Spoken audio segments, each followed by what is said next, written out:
بسم اللہ الرحمن الرحیم۔ دوستوں، آپ عام طور پر مغرب کی نماز میں امام کو الم تر کیف فعل ربک باصحاب الفیل پڑھتے ہوئے سنتے ہوں گے، یا یہ سورہ آپ خود نماز میں یا نماز کے باہر پڑھتے ہوں گے، مگر کیا آپ جانتے ہیں کہ اس صورت میں کون سا واقعہ بیان کیا گیا ہے اور اس صورت کو سورہ فیل کیوں کہا جاتا ہے؟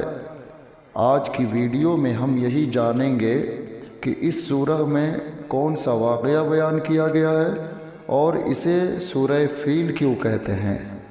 دوستوں، جب آپ کو اس سورہ میں چھپے ہوئے واقعے کے بارے میں پتہ چل جائے گا تو آپ خود جان جائیں گے کہ اس کو سورہ فیل کیوں کہتے ہیں۔ آئیے ہم اس واقعے کو جانتے ہیں جو سورہ فیل میں بیان کیا گیا ہے۔ ایک بادشاہ تھا جس کا نام ابرہہ تھا۔ یہ یمن اور حبشہ کا بادشاہ تھا۔ یہ بہت ہی کٹر عیسائی تھا۔ اس کو اس بات سے سخت چڑ تھی کہ لوگ خانہ کعبہ کا طواف کیوں کرتے ہیں۔ چنانچہ جب حج کا موسم آیا اور لوگ حج کی تیاریوں میں لگ گئے تو اسے سخت تکلیف ہوئی، اور دشمنی میں اس نے یمن کی راجدھانی صنعاء میں ایک کلیسا یعنی گرجا گھر بنوایا اور اعلان کروا دیا کہ اب سے لوگ خانہ کعبہ کا طواف چھوڑ کر اس گرجا گھر کا طواف کریں۔ جب یہ خبر اہل عرب تک پہنچی کہ ابرہہ نے خانہ کعبہ کے مقابل میں ایک دوسرا گھر طواف کے لیے بنوایا ہے تو انہیں سخت تکلیف ہوئی۔ چنانچہ بنی کنانہ جو کہ عرب کا ایک قبیلہ تھا، اس قبیلے کے ایک شخص نے موقع پا کر اس گرجا گھر میں پاخانہ کر دیا اور گندگی پھیلا دی۔ جب ابرہہ کو اس بات کا علم ہوا تو وہ غصے سے جھلا اٹھا اور بولا، جب تک میں خانہ کعبہ کو گرا نہ دوں چین کی نیند نہیں سوؤں گا۔ اسی وقت اس نے 60,000 کا لشکر لیا اور خانہ کعبہ کو گرانے کے لیے مکہ کی جانب روانہ ہو گیا۔ اس کے لشکر میں چند ہاتھی بھی تھے۔ ان ہاتھیوں میں سب سے بڑا ہاتھی جس کا نام محمود تھا، ابرہہ اسی پر سوار تھا۔ چند ہی دنوں میں 60,000 لشکر کے ساتھ ابرہہ مکہ کے قریب پہنچ گیا اور ایک جگہ پڑاؤ ڈالنے کا حکم دیا۔ جب لشکر نے پڑاؤ ڈال دیا تو ابرہہ نے کچھ سپاہیوں کو حکم دیا کہ وہ مکہ کے لوگوں کے جانوروں کو لوٹ کر لائیں تاکہ ہمارے کھانے پینے میں کمی نہ ہو۔ سپاہی گئے اور لوگوں کے جانوروں کو پکڑ لائے۔ ان جانوروں میں حضور صلی اللہ علیہ وسلم کے دادا حضرت عبد المطلب کے بھی 200 اونٹ تھے۔ جب حضرت عبد المطلب کو اس بات کا علم ہوا کہ ابرہہ کے سپاہیوں نے ان کے اونٹ بھی گرفتار کر لیے ہیں تو آپ اس معاملے میں گفتگو کرنے کے لیے ابرہہ کے پاس گئے۔ جب ابرہہ کو معلوم ہوا قریش کا سردار اس سے ملاقات کرنے کے لیے آیا ہے تو اس نے آپ کو اپنے خیمہ میں بلا لیا، اور جب حضرت عبد المطلب کو دیکھا، ایک بلند قامت، روبدار اور نہایت ہی حسین و جمیل آدمی جن کی پیشانی چمک رہی ہے، تو ابرہہ مرعوب ہو گیا اور بے اختیار اپنے تخت سے اتر کر آپ کی تعظیم و تکریم کے لیے کھڑا ہو گیا اور اپنے برابر بٹھا کر دریافت کیا کہ کہیے سردار قریش، یہاں آپ کیسے تشریف لائے ہیں؟ حضرت عبد المطلب نے جواب دیا کہ ہمارے اونٹ اور بکریاں جو آپ کے لشکر کے سپاہی ہانک لائے ہیں، آپ ان سب جانوروں کو ہمارے حوالے کر دیجئے۔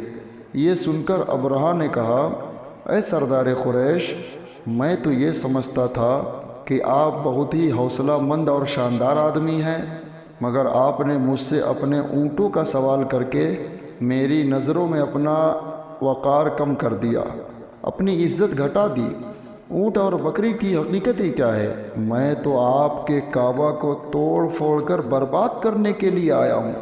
آپ نے اس کے بارے میں کوئی گفتگو نہیں کی۔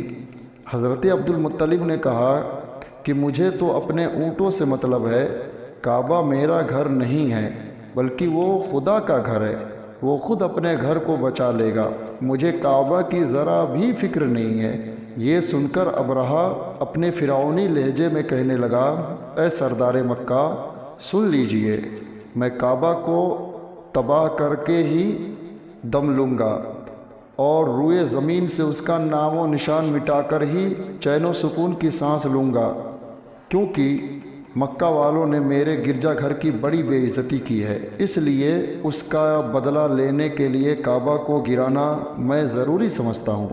حضرت عبد المطلب نے فرمایا، پھر آپ جانیں اور خدا جانے، میں آپ سے اس گھر کو لے کر سفارش کرنے والا کون ہوتا ہوں۔ اس گفتگو کے بعد ابرہہ نے تمام جانوروں کو واپس کر دینے کا حکم دے دیا اور حضرت عبد المطلب تمام اونٹوں اور بکریوں کو ساتھ لے کر اپنے گھر چلے آئے اور مکہ والوں سے فرمایا کہ تم لوگ اپنے اپنے مال اور جانوروں کو لے کر مکہ سے باہر نکل جاؤ اور پہاڑوں کی گھاٹیوں میں چھپ جاؤ۔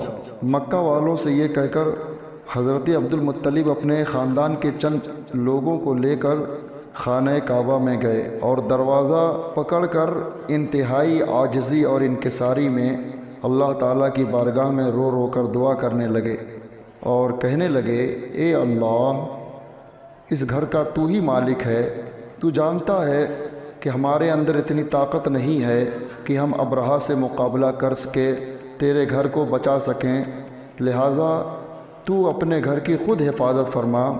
حضرت عبد المطلب دعا سے فارغ ہو کر اپنے خاندان والوں کو ساتھ لے کر پہاڑ کی چوٹی پر چڑھ گئے اور خدا کی قدرت کا جلوہ دیکھنے لگے۔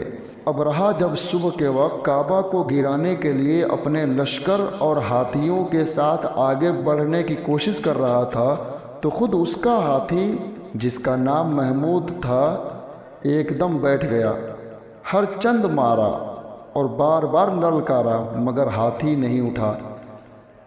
اسی حال میں اللہ تعالیٰ نے ابابیلوں کی شکل میں ایک لشکر نمودار کیا اور ننھے ننھے پرندے جھنڈ کے جھنڈ آتے، جن کی چونچ اور پنجوں میں 3 کنکریاں تھیں، سمندر کی جانب سے حرم کعبہ کی طرف آنے لگے۔ ابابیلوں کے ان لشکروں نے ابرہہ کی فوج پر اس زور و شور سے پتھروں کی بارش کی کہ ایک ہی لمحے میں ابرہہ کے لشکر اور اس کے ہاتھیوں کے نام و نشان مٹ گئے۔ ابابیل پرندوں کی سنگباری اللہ تعالیٰ کی جانب سے عذاب تھا۔ جو بھی کنکر کسی کے اوپر گرتا، سر سے ہوتا ہوا وہ کنکر اس کے بدن کو پھاڑتا ہوا اس کے ہاتھی یا جس جانور پہ وہ سوار تھا اس کو چیرتا ہوا زمین میں وہ پتھر دھنس جاتا۔ اس طرح سے ابرہہ کا لشکر تباہ و برباد ہو گیا اور اس کا ذکر قرآن پاک کی اسی سورہ یعنی سورہ فیل، جس کا مطلب ہاتھی ہوتا ہے، اس میں آیا ہے۔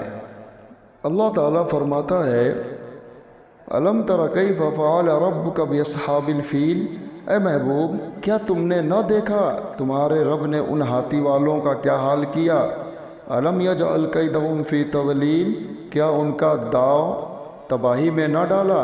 وارسل علیہم طیرا ابابیل، اور ان پر پرندوں کی فوجیں بھیجیں، ترمیہم بحجارۃ من سجیل، کہ انہیں کنکر کے پتھروں سے مارتے، فجعلہم کعصف معکول، تو انہیں کر ڈالا جیسے کھائی کھیتی کی پتی، یعنی انہیں بھوسا بنا دیا۔ تو دوستوں، ہمیں پتہ چل گیا کہ سورہ فیل کو سورہ فیل کیوں کہتے ہیں۔ فیل کا مطلب ہاتھی ہوتا ہے، اور چونکہ اس میں ہاتھی والوں یعنی ابرہہ اور ابرہہ کے لشکر کا ذکر ہے، اس لیے اس کو سورہ فیل کہا جاتا ہے۔